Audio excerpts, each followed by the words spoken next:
Bismillah, alhamdulillah, wa salatu salam ala rasulillah, salam alaikum. Bonjour les élèves. Maintenant, on passe au deuxième cours. Quelques propriétés de l'air et ses constituants. Quelques propriétés de l'air, expérience. Prenons une seringue remplie d'air et le piston se met à mi-course, puis on branche un manomètre. Figure 1 et figure 2.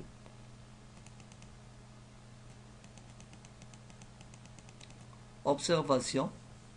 Si le volume d'air diminue, sa pression augmente. L'air est compressible. Figure 2. Si le volume d'air augmente, sa pression diminue. L'air est expansible. Conclusion.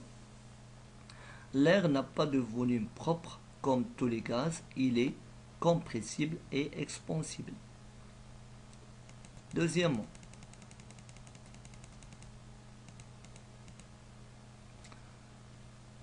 masse de l'air. Expérience.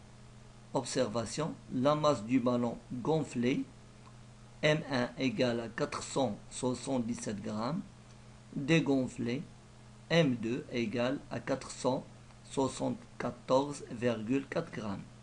La masse de 2 litres, cette bouteille contient 2 litres, et MR égale à M1 moins M2 égale à 2,6 grammes.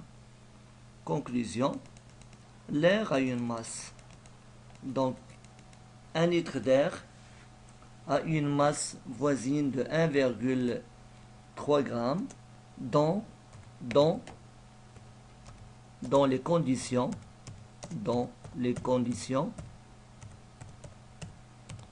normaux,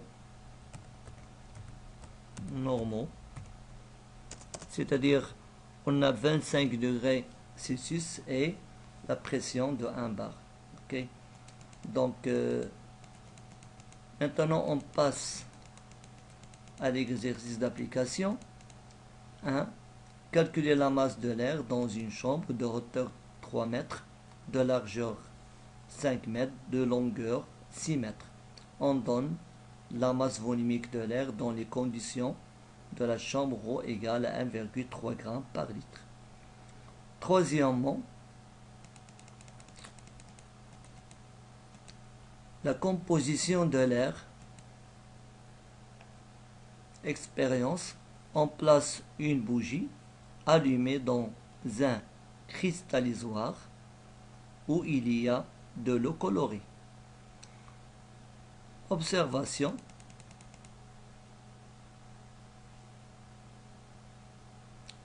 L'eau monte dans l'éprouvette de 1/5, manque d'un gaz. La bougie s'éteint, pas d'oxygène. Les gaz qui restent emprisonnés dans les gaz, bien sûr, on a un S,